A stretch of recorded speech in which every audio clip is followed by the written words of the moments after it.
et l'hyper-industrialisation zéro défaut, qui est portée par, on va dire, un marketing industriel sur la performance et la comparaison quantifiée de cette performance. Et puis, ce champ qui permet à la fois d'assumer de vraies techniques éprouvées par le temps, mais qui laisse un champ d'aléatoire qui donne du sens à l'objet produit. Il y a aussi une autre chose dans ce vase, c'est que, à la manière de Jimi Hendrix qui fait brûler sa guitare pour obtenir de sons inouïs, c'est-à-dire jamais entendus, là on s'aperçoit qu'au fond il faut faire brûler la matrice pour créer quelque chose de nouveau. C'est vrai que dans l'esprit d'un verrier, d'un maître verrier, il ne s'agit pas de détruire le moule, puisque le moule c'est finalement la partie la plus sacrée. On crée des banques de moules, c'est pas fait pour les détruire et les brûler, quoi. Donc malgré tout, je pense qu'il y a cette métaphore-là, c'est-à-dire qu'il faut casser un certain nombre de modèles pour créer de nouvelles choses. C'est la condition sine qua non pour continuer à avancer. Tout à fait. De ce point de vue, je trouve ça assez amusant lorsque vous avez dit qu'on faisait 10 pièces avec un moule. Parce que comme par hasard, alors, je sais pas si la fiscalité fait que vous avez le droit de produire 10 pièces pour être assujetti à la TVA des artistes à 5,5. Donc je me dis que finalement, est-ce un hasard? La nature fait bien les choses. Voilà. Mais il est vrai qu'on peut faire un rapide bilan, parce que le petit Douglas, il a bientôt fêté son 3e anniversaire.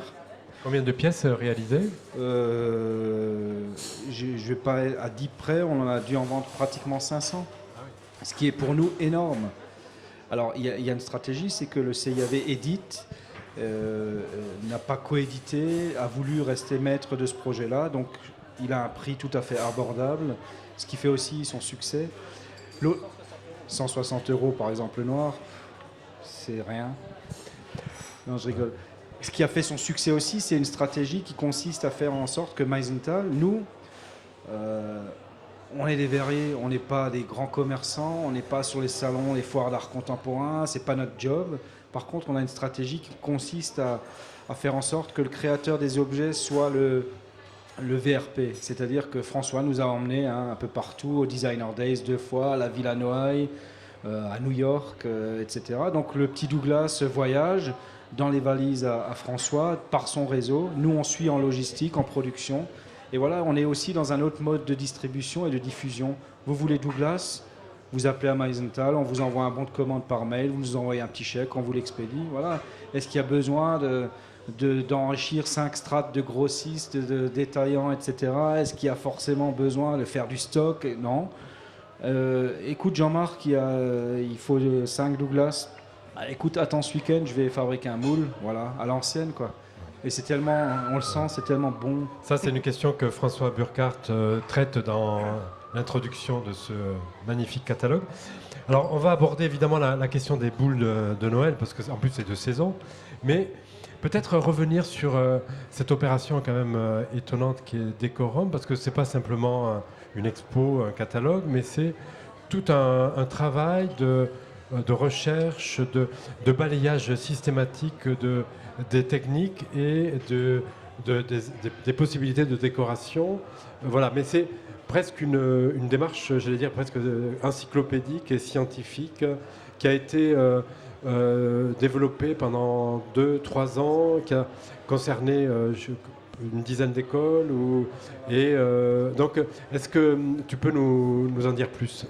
Alors pendant 15 ans, suite à l'héritage fabuleux des grands papes du design qui sont venus nous voir et qui nous ont un peu convertis à la forme, à la fonction, point à la ligne, on a mis 15 ans à s'en remettre et à se dire, bon, attaquons au moins une fois le décor, la notion du décor.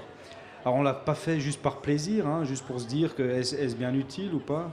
C'est parce que traditionnellement, on va dire que toute la valeur ajoutée du cristal, que ce soit Saint-Louis, que ce soit Baccarat, que ce soit dans toutes les unités de production en Lorraine, ben, c'est le verre taillé, c'est le cristal taillé. Vous voyez ces services de table savamment agressés à la roue de cuivre, à la roue de grès, au diamant, etc. Et on a un gros souci chez nous, c'est que les derniers artisans qui existent, qui ont pignon sur rue, dans des petites guérites comme ça, au fin fond des villages, ben, ils sont très logiquement en train de mourir, mais surtout qu'ils taillent des verres qui ne viennent évidemment plus de la région depuis des dizaines d'années, hein, qui viennent de Chine maintenant, qui venaient de Tchéquie, d'Allemagne. Mais il n'y a plus aucun sens. Et on s'est rendu compte que le décor, il permettait d'affirmer des choses, il permettait de dire des choses, d'implorer un dieu, de militer. Depuis une trentaine d'années, ces artisans n'ont plus rien à dire et de manière très systématique taillent des petits bijoux dans des verres et comme ça ne parle à plus personne n'achète et ils vont mourir. D'ailleurs, c'est bientôt la fin. Et donc nous, on s'est dit, interrogeons tous ces savoir-faire parce que le grand drame, c'est pas forcément que ces artisans s'arrêtent parce qu'à un moment donné, ben, ils ont été la cause de leur propre fin, mais le grand drame, c'est que les savoir-faire, la chaîne de transmission des savoir-faire s'arrête.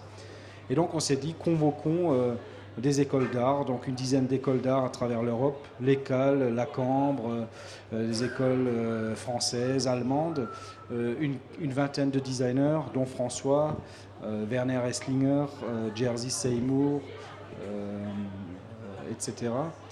On travaillait sur cette notion de décor, donc on a fait un alphabet de toutes les techniques possibles, on a travaillé avec une dizaine d'artisans locaux et 650 prototypes ont été produits, hein, des plus fabuleux aux plus incertains, quoi, des plus aléatoires aux plus généreux. Et donc on a fait un peu le bilan de ça, on s'est dit qu'aujourd'hui effectivement le décor dans l'industrie, dans la grande industrie, le décor sert principalement à différencier les produits et à être un enjeu de marquage publicitaire et que le décor comme source d'expression ne concerne presque plus que l'art contemporain et que même dans l'industrie, le décor est relégué vraiment à une stratégie de différenciation de produits. Et néanmoins, on s'est rendu compte qu'avec la recherche qu'on a effectuée, le décor a encore un bel avenir, si tant est qu'on a envie de l'utiliser pour dire des choses. Sinon, c'est vrai que c'est comme ces tapis au Moyen-Orient où effectivement il n'y a plus de sens. Ça fait quelques générations qu'on les fait, on ne sait même plus ce que ça veut dire, alors que c'était tellement porteur de symboles, ça voulait tellement colporter des traditions et des choses que voilà. Ça meurt de sa mort naturelle. Bien. Alors peut-être parlons maintenant des fameuses boules de Noël. Et peut-être tu peux raconter cette histoire qui est presque un conte de Noël et qui est aussi une histoire qui rentre dans le projet économique de Meisenthal. En fait, l'histoire dit qu'en 1858, dans le village voisin de Götzenbrück, les premières boules de Noël du monde ont été soufflées. En fait, en 1858, il y a eu une sécheresse dans les Vosges du Nord et plus aucun fruit d'arrière-saison aux arbres, plus de pommes de pin, de noisettes, qui servaient traditionnellement à décorer le sapin de Noël. Et un verrier inspiré eut cette idée de génie de remplacer ces fruits d'arrière-saison manquants par des boules en verre. Et en effet, nos recherches ont permis de constater qu'en 1858, cette unité de production a commencé à fabriquer des boules décoratives réfléchissantes qui étaient argentées à l'intérieur, à la manière des miroirs. Et Pardon, il me semble que les premières boules, c'était au fond des pommes, hein. Donc la boule étant une métaphore de la pomme. Voilà, et donc cette unité de production faisait des grosses boules depuis les années 1750 pour faire ce qu'on appelle du verre bombé. C'est-à-dire qu'il cassait ces grandes boules pour faire du verre bombé pour protéger des pendules, des boussoles, des montres à gousset. Et à un moment donné, un verrier inspiré eut l'idée de ne pas casser ces boules et simplement de les mettre à l'arbre de Noël. De là est née une aventure industrielle qui a porté cette verrerie à fabriquer jusqu'à 250 000 boules par an, à les exporter à travers le monde entier. Et malheureusement, en 1964, ils ont arrêté cette production. Et c'est tombé dans l'oubli l'inconscient collectif local colportait de temps à autre cette tradition, mais sans plus, à peine quelques lignes dans des ouvrages historiques. Et en 1998, on a réuni les derniers verriers vivants qui les avaient soufflés avant 1964. Ils nous ont appris ce qu'on appelle dans notre patois local les knifs. Knifs, c'est les petits coups de patte, les petits trucs quoi, qui font en sorte qu'on puisse souffler des boules parfaitement rondes, sans aucun moule. Et de là est née une nouvelle aventure, puisque la première année, on a fabriqué une cinquantaine de boules, et un dimanche, on en a vendu une trentaine, et on était contents.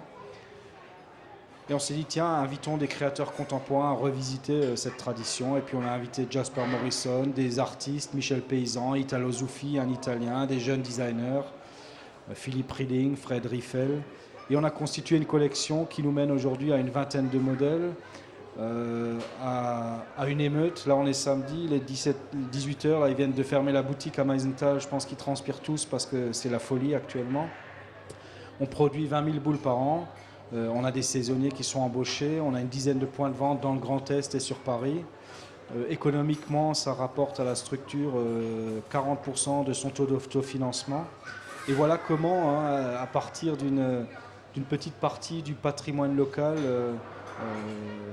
que l'on a simplement, sur lequel on s'est penché, qu'on a respecté, qu'on a sauvegardé, qu'on a donné à revisiter à des créateurs contemporains.